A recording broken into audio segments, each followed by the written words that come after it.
up, Warriors? How we doing? So we are back, and I've been reading through the Gospel of John again, and I reached John 5, and there's a story that really resonates with me there, and it's about the man at the pool of Bethesda.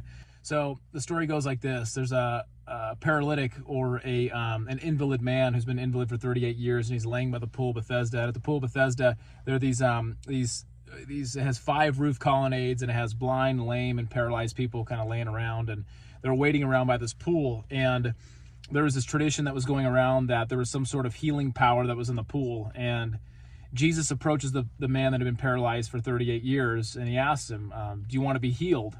The paralytic obviously is like, well, yeah, I'm paraphrasing this a little bit, but he's just like, yeah, I do, but nobody puts me in the pool when it's stirred. The people cut in front of me, essentially, is what he says. And then Jesus heals him. He says, be healed, pick up your mat and walk. The man picks up his mat and he walks away.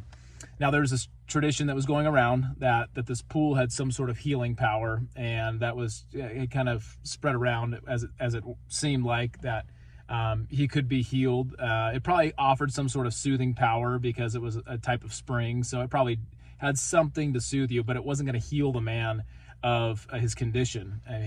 He had been lame for 38 years. So I want to read you what happens next when this man is confronted, when he's confronted by the Jews. So he says this, or it says this rather, now that day was the Sabbath. So the Jews said to the man who had been healed, it is the Sabbath, and it is not lawful for you to take up your bed. But he answered, the man who healed me, that man said to me, take up your bed and walk. They asked him, who is the man who said to you, take up your bed and walk? Now the man who had been healed did not know who it was, for Jesus had withdrawn, as there was a crowd in the place. Afterward, Jesus found him in the temple and said to him, see, you are well. Sin no more, that nothing worse may happen to you. The man went away and told the Jews that it was Jesus who had healed him. And this is why the Jews were persecuting Jesus because he was doing these things on the Sabbath. But Jesus answered them, my Father's working until now, and I am working. So just kind of picking up there. Remember, Jesus is the Lord of the Sabbath, and Sabbath was made for man, not man for the Sabbath. So Jesus has the authority to heal on the Sabbath, but that's not the point that I'm talking about here. The main point is this, is when this man who was invalid for 38 years was confronted by the Jews, they asked him, who healed you? And he said, I don't know. I don't know who healed me. So it just goes to show you, this man he wasn't a believer, and he didn't even know who Jesus was. My whole point is this. These faith healers, whether it's a Benny Hinn, it's a Kenneth Copeland, or a Todd White, or Bethel Redding, any of these churches that say that you do not have enough faith, any of these churches are men, rather, that say you do not have enough faith, that's why you weren't healed, you didn't have enough faith. It puts it on that person's back.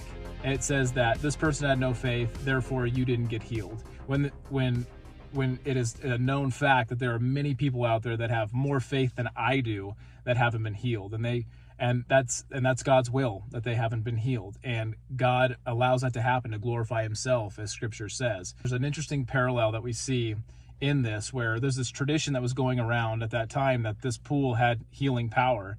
It's kind of like these people going to these crusades today that think they can go there to be healed, right? But they go there and they only see the theatrics, the show that's put on, where Benny Hinn will heal someone with rheumatoid arthritis, or like a Todd White will lengthen someone's leg. But if you go to one of these faith healing seminars that a Benny Hinn will put on, or people in that sort of ilk, if you just pan to the right with the camera, you'll see all the people that are just like these people at the pool of Bethesda, the invalid, the blind, the paralyzed. They shove them to the side and they don't offer them a healing, only to be told you didn't have enough faith later on.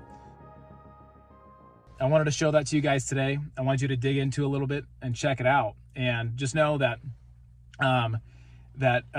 just because you haven't been healed, it doesn't mean you don't have enough faith, okay? God allows these things to glorify himself, just like a Justin Peters, if you've seen him before, or a Johnny Erickson Tata. They all have their disabilities, and when they're at their weakest, God is at his strongest, and he's using those people to bring them to himself, because ultimately when we go to glory, you will not feel that pain, you will not feel that suffering anymore. And we all have our disabilities. It's just a matter of degree. All right, guys, I love you all. Make sure to like, share, subscribe, and share this video, and I will see you on the next one. All right, Warriors, love you.